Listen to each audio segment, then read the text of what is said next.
Hello and welcome to this very special edition of Crystal Ball. This is the Outlook 2016 version where we are asking a few hand-selected, hand-picked experts to tell us what they think 2016 could be like after what has been a disappointing year for equities. My guest today on the show is Ridham Desai of Morgan Stanley. Ridham, always a pleasure speaking to you. Let me start with the obvious vanilla question. Do you think 2016 is the bounce back year after what has been a disappointing 2015? Or are there too many ifs and buts clouding the picture? Well, you know, Udayan, if I just reflect on, say, 2015, the number of ifs and buts seemed actually a lot lesser than they are at the end of 2015. So intuitively, that would seem to be, in favor of the markets, which is that a lot of people are far more skeptical about 2016 than they were of 2015. And usually that's a good starting point. It would tend to suggest that expectations are a lot lower. So that, I think, is definitely a positive at the beginning of 2016. Certainly there are issues to worry about, as they should be, and the issues seem to be a lot more than they were at the start of 2015. For example, who actually imagined that we would get such a fall in commodity prices like we got in 2015? So, that resets the base for 2016, and therefore it makes it less likely that the commodity prices fall much more from here. But, we never know, because China is still, I think, a source of worry for the rest of the world. So, my own view is that I think we have a better starting point for 16 than we had for 15. So, while, I have to admit I was optimistic at the start of 15 and it did not turn out that way, I'm retaining my optimism for 2016. Just on that point, that the starting point is better because there is more cynicism right now than it was in 2015. From a positioning point of view, Ridham, how would you say that has played out? Because while the cynicism has played out from an FII perspective, there have continued to be sellers in the second half.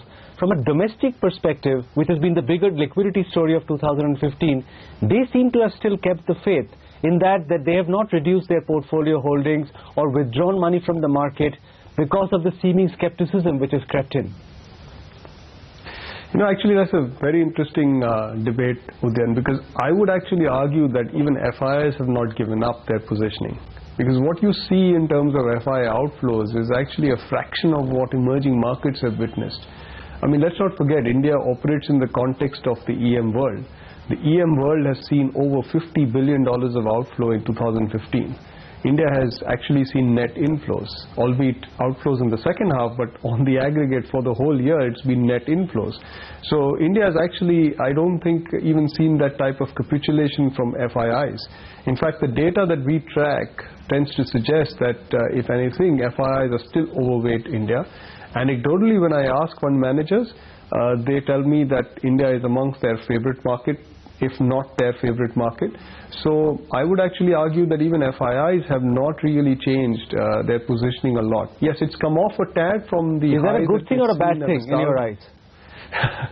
No, that's actually, I think, the challenge for the Indian markets, And I was actually going to step into that point, which is that India has lost its beta relative to emerging markets over the past few years. That beta has been steadily declining since 2008. And India is getting isolated in an EM world, which is people are looking at India as a different market, which is it's not in the EM basket.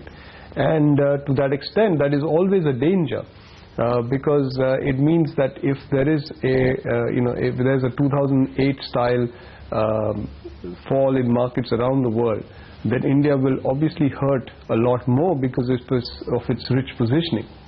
It will also hurt India if emerging markets rally.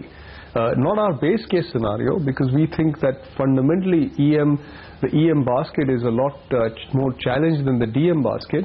But if the EM basket were to rally for some reason, India will underperform. Now, for the investor sitting here inside India, that may not be a matter of concern, because actually what he will see is that the Nifty and the Sensex rise in absolute terms while India underperforms, and it will be a better situation than, say, the second half of 2015, where India actually delivered stellar outperformance but fell in absolute terms.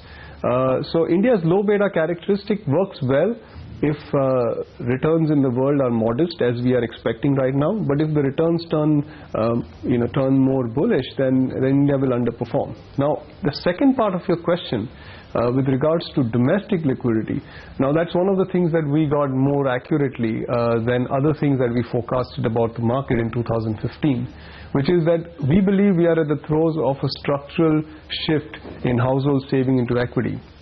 And that's happening because of several reasons, and I won't delve into those reasons here because that will consume a lot of time.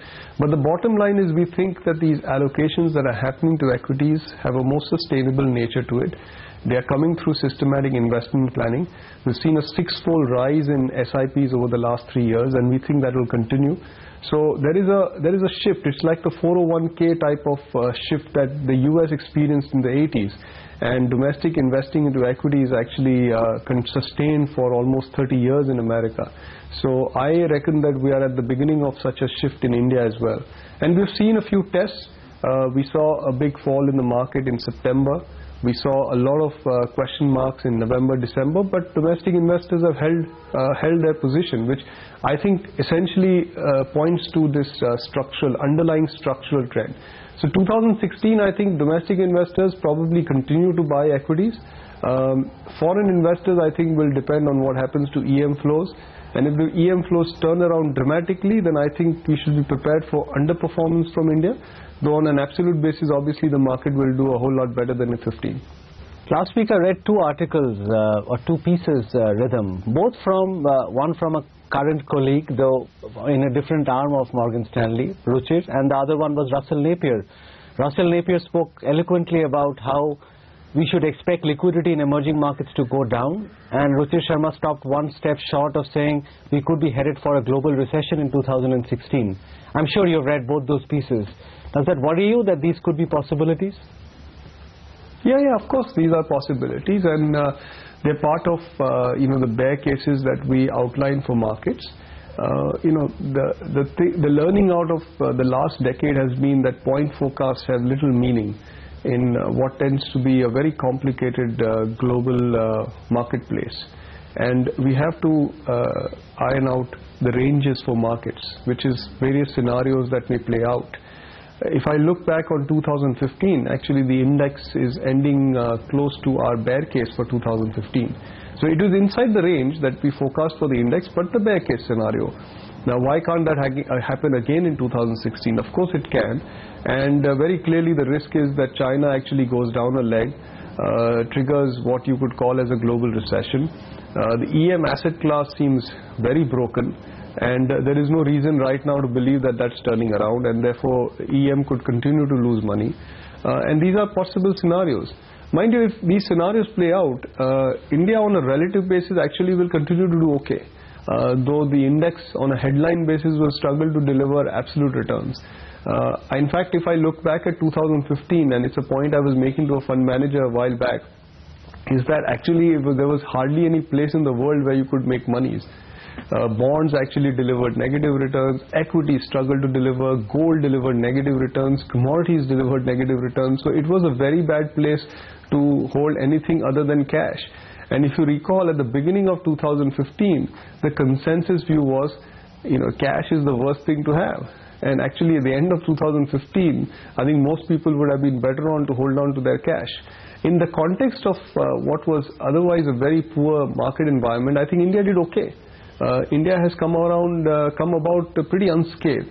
So I think if such a thing continues in 2016, then India probably will again look, as I have cited before, the good boy in the bad neighborhood, and that situation may not change. But these are scenarios, and that could take us to the bear case again in 2016. What are the Sensex levels or Nifty levels for your bear and bull case scenario for 2016? So our base case is about 28,000. The bull case I think is around 34, and the bear case is around 22.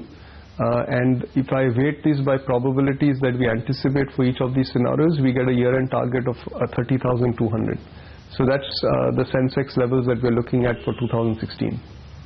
So we're looking probably at a 10% or downside from here if things turn really bad. And of course, conversely, we are looking at a substantial upside if things turn around better. Overall, the absolute return may not seem very attractive, But the context here is that we're expecting mostly single-digit returns for equity markets around the world. Time to slip into a quick break, but we're back in a couple of minutes with Ridham Desai of Morgan Stanley. Don't go away.